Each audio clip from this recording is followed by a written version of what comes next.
यथाग्निर्दाहिका शक्ति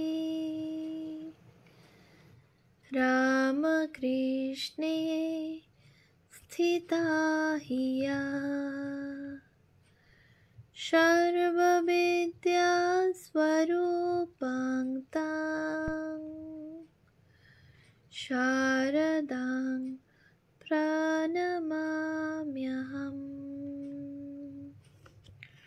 পূজনীয়া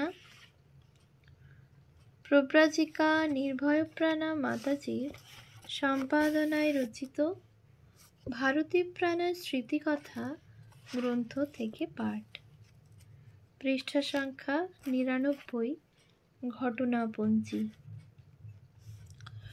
ঘরের ছাদ নিচু হওয়ায় গ্রীষ্মকালে দুপুরবেলায় যথেষ্ট গরম বোধ হতো। ওই সময় তিনি কখনো কখনো একতলার অনাবৃত মেঝেতে শয়ন করতেন। পরবর্তীকালে তাঁর জন্য একটি ছোট সিলিং ফ্যানের ব্যবস্থা করা হলেও তিনি কোনো দিন তা নিজের জন্য ব্যবহার করেননি। তার দৈনন্দিন জীবন ছিল অতি সাধারণ। প্রথম দিকে তিনি ৫ জনের একজনের মতোই থাকতেন। সুতরাং অন্যান্য সকলের সঙ্গে দৈনন্দিন আহারাদি সম্পন্ন করতেন। পরে ধীরে ধীরে তিনি বুঝলেন, বহুদিনের অভ্যাস ছেড়ে সকলের সঙ্গে নির্দিষ্ট সময়ে চলা তাঁর পক্ষে সম্ভব নয়। তবে রাত্রে তিনি সবার সঙ্গে আহারাদি করতেন। তাঁর জীবনযাত্রা ছিল সুনিয়ন্ত্রিত। সকালবেলায় বরাবরের অভ্যাস মতো রাত ৩টে থেকে ৩:৩০-র মধ্যে উঠে হাত মুখ ধুয়ে জপে বসতেন। প্রথম দিকে বহুদিন সকলের সঙ্গে মঙ্গল আরতিতে যোগদান করেছেন। পরে তিনি নিজের মতো একটানা জপ ধ্যান করে স্নান আদি সেরে নিজের পূজার থালাখানি হাতে করে নেমে আসতেন এবং ঠাকুরের ফল কেটে মিষ্টান্ন দিয়ে পূজার নৈবেদ্যের ব্যবস্থা করতেন। সেই সঙ্গে চলত অনুচ্চস্বরে স্তব স্তোত্রাদির আবৃত্তি। এই কাজটি তিনি নিষ্ঠার সঙ্গে প্রথম থেকে জীবনের শেষ কয় মাস ব্যতীত প্রত্যহই করে এসেছেন। শনি মঙ্গলবারে পূজার উপকরণগুলি গুছিয়ে নিতেন এবং নিজেই কাউকে সঙ্গে নিয়ে দক্ষিণেশ্বর কালীবাড়িতে পূজা দিয়ে আসতেন।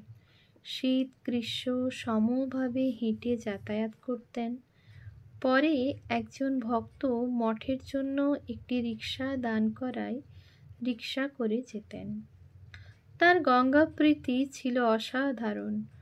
মঠের প্রথম থেকেই তিনি প্রত্যহ গঙ্গা স্নান করতেন।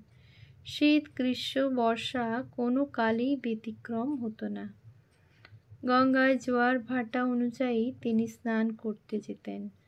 ভাটার সময় গঙ্গা বহু দূরে, সুতরাং তাকে অপেক্ষা করতে হতো।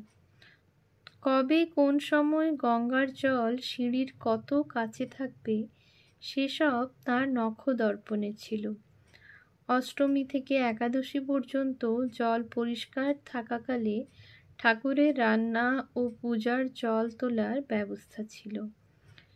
বহু সময় তিনি সকলকে সে কথা মনে করিয়ে দিতেন এবং গঙ্গা জল তোলার কাজে সাহায্য করতেন।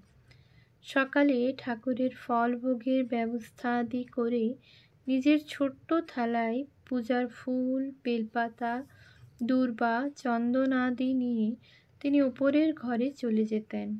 সেখানে যথারীতি পুষ্পার্ঘ্য দান করে পুনরায় জপ ধ্যান এবং নির্ধারিত স্তোত্রপাঠ সমাপ্ত করে নেমে আসতেন প্রায় 10:30 নাগাদ। ততক্ষণে পূজা শেষ। ঠাকুর প্রণামাদি সেরে নিচে নেমে তিনি সামান্য জলযোগ করতেন। ভাঁড়ার ও রান্নাঘরে গিয়ে ভোগের রান্না কি হবে তার খোঁজ খবর নিতেন। তারপর দোতলার বারান্দায় বসে খবরের কাগজ পড়া। কখনো নিজেই পড়তেন, কখনো বা কেউ পড়ে শোনাতো। সমস্ত খবরই তিনি রাখতেন এবং সে বিষয়ে সকলকে অবহিত করতেন। তখনই ভক্তদের সঙ্গে দেখাশোনা ও কথাবার্তা চলত। প্রথম পর্বের আহারাদির পর তিনি ভাঁড়ারি, রাঁধুনি এবং অন্যান্য 2-4 জন সন্ন্যাসিনীদের নিয়ে আহারে বসতেন। 1962 খ্রিস্টাব্দের ডিসেম্বর মাসে সন্ন্যাসিনীদের বসবাসের জন্য নতুন বাড়ির নির্মাণ কার্য শেষ হয়। পশ্চিম প্রান্তে গঙ্গার দিকে একটি বড় ঘর, সামনে প্রশস্ত বারান্দা তাঁর জন্য নির্দিষ্ট ছিল। বহুদিন পর্যন্ত তিনি ছাদের ওই ক্ষুদ্র ঘরটি ছেড়ে নিচের ঘরে বসবাস করতে রাজি হননি।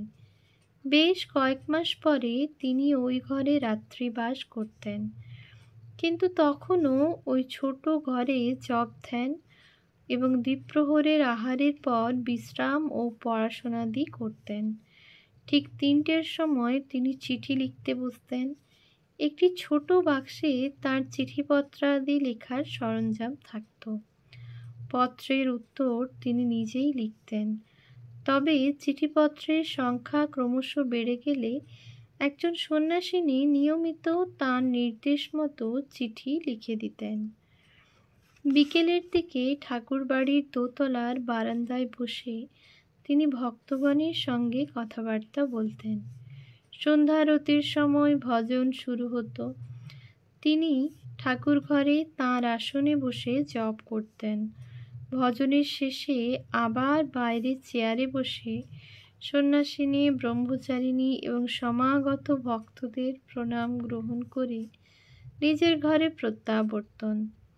ওই সময় তিনি নিয়মিত রেডিওতে খবর শুনতেন। জপধ্যানের পর এক এক করে অধিকাংশ সন্ন্যাসী, ব্রহ্মচারিণী, এমনকি নবাগত মেয়েরা সকলেই সমবেত হতেন। তাঁর সান্নিধ্যে সকলেরই আনন্দ। এই সময়ে কোনো দিন তিনি নিজেই পুরানো দিনের স্মৃতিচারণ করতেন। শ্রী শ্রী মা, গোলাপ মা, যোগীন মা, শরৎ মহারাজ প্রভৃতির প্রসঙ্গ সকলেই আগ্রহের সঙ্গে শুনতেন। কখনো বা কোনো সৎ গ্রন্থ পড়া হতো। কোনো দিন দেখা যেত নানা কৌতুককর গল্প বলে সকলকে হাসিয়ে আনন্দ দিচ্ছেন। এক নির্মল আনন্দের অনুভব সকলেই করতেন। রাত্রে আহারের পর কিছুক্ষণ তিনি সামনের উঠোনে পায়চারি করতেন। তারপর সকলে একত্র হলে কথামৃত পাঠ শুনে তিনি শয়ন করতে যেতেন। 1967 খ্রিস্টাব্দ থেকে যখন তিনি নতুন বাড়িতে পুরোপুরি বাস করতে লাগলেন, তখনও সকালের দিকে নিজের ছোট ঘরে গিয়ে ঠাকুরকে ফুল দিয়ে এবং জপ ধ্যান করে আসতেন। ওই ঘরটিতেই ট্রাস্টিদের এবং গভর্নিং বডির মিটিং হতো।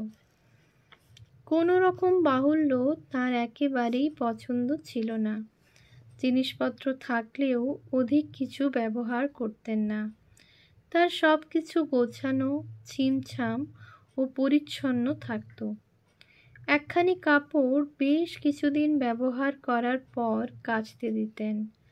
অকারণ কাজ বাড়ানো পছন্দ করতেন না এবং অনেক ক্ষেত্রে তাঁর উদার বাস্তব বুদ্ধি সকলকে চমৎকৃত করত। তার কোনো রকম সূচিবায় ছিল না। দৈনন্দিন জীবনযাত্রা এতই নিয়মিত ছিল যে তাকে দেখে ঘড়ি মিলিয়ে নেওয়া যেত। যদিও বাইরে যাতায়াত তিনি বেশি করতেন না, কিন্তু কোথাও যাবার সময় দেখা যেত তিনি নির্দিষ্ট সময়ে প্রস্তুত। জপ ধ্যানের অভ্যাসটিও তাঁর এত নিয়মিত ছিল যে ট্রেনে যাতায়াতকালেও তা অব্যাহত থাকত। তিনি অনেকবার দক্ষিণ দেশে গমন করেন। সব সময় তাঁর জন্য উপর নিচে 2টি বার্থ ও বাথরুম সংযুক্ত একটি প্রথম শ্রেণীর কামরা রিজার্ভ করা হতো। ট্রেনে সাধারণত অধিকাংশ সময় তাঁর সঙ্গে যেতেন সহসম্পাদিকা প্রব্রাজিকা শ্রদ্ধাপ্রাণা।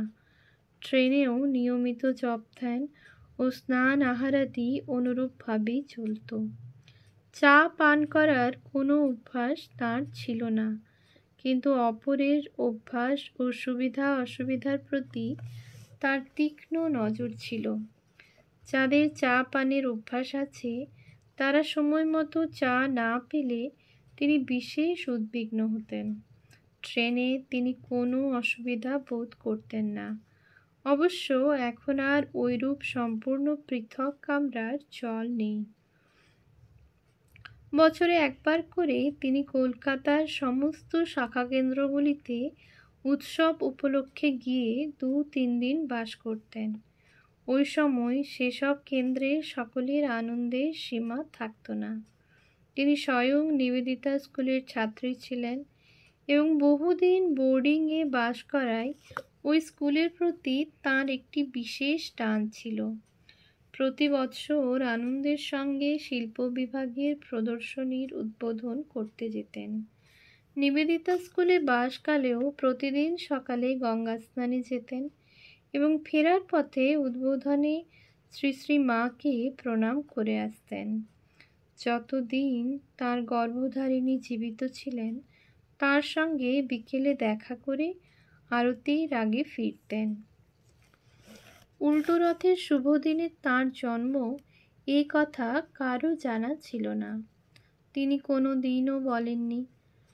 লিলুয়ার শান্তি দেবী, যিনি তাকে বিশেষ ভক্তি শ্রদ্ধা করতেন এবং মা বলে সম্বোধন করতেন, তিনি সম্ভবত 1962-63 খ্রিস্টাব্দে প্রথম তাকে নূতন বস্ত্র ও টাকা দিয়ে প্রণাম করে তাঁর জন্মদিনটি ঘোষণা করেন।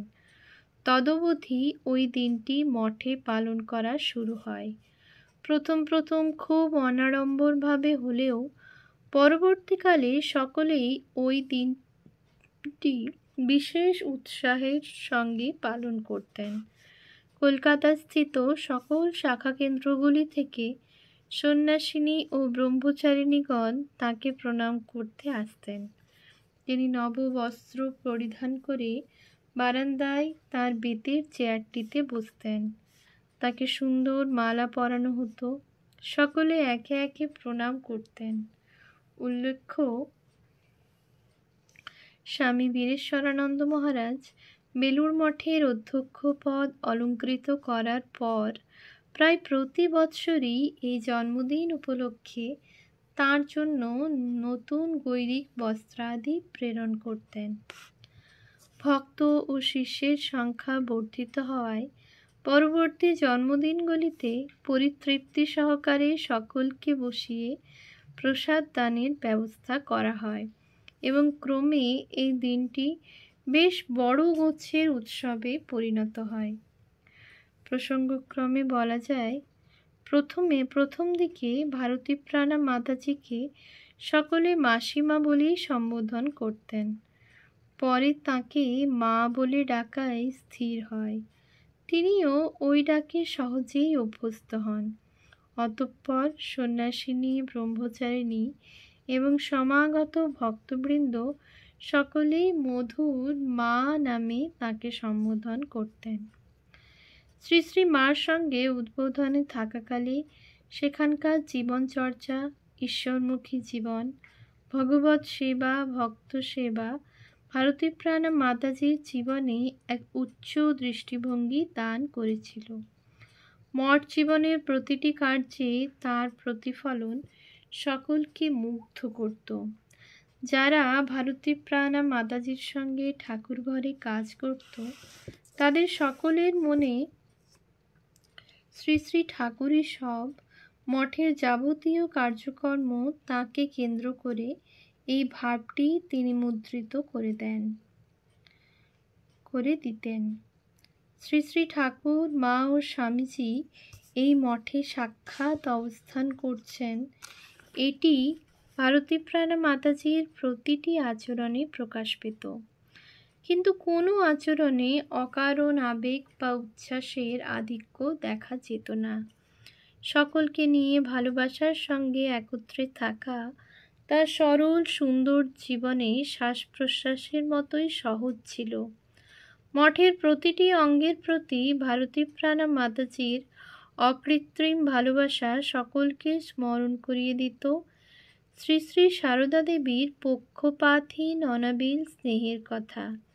শ্রী শ্রী মার যখন যেমন তখন তেমন, যেখানে যেমন সেখানে তেমন, যার সঙ্গে যেমন তার সঙ্গে তেমন, এই কথাগুলির মর্মার্থ ভারতীপ্রাণা মাতাজির সঙ্গে থাকলে ঠিক ঠিক বোঝা যেত। যে কোনো পরিবেশে হাজার অসুবিধার মধ্যেও তিনি অবিচলিত থেকে শান্তভাবে মানিয়ে নিতেন এবং তার সংস্কারমুক্ত উদার মন দিয়ে খুঁটিনাটি বাছবিচারগুলি অতিক্রম করে একটি যুক্তিপূর্ণ সহজ মীমাংসায় উপনীত হতে পারতেন। আধুনিক মেয়েরা পর্যন্ত ওইসব আচরণ দেখে নির্বাক হয়ে যেত। শ্রী শ্রী মার হাতে গড়া সরলা মঠবাসিনীদের সম্মুখে একটি আদর্শ একনিষ্ঠ জীবন স্থাপন করে গেছেন। ওম শান্তি শান্তি শান্তি। হরি ওম তৎসৎ। শ্রীরামকৃষ্ণার্পণমস্তু।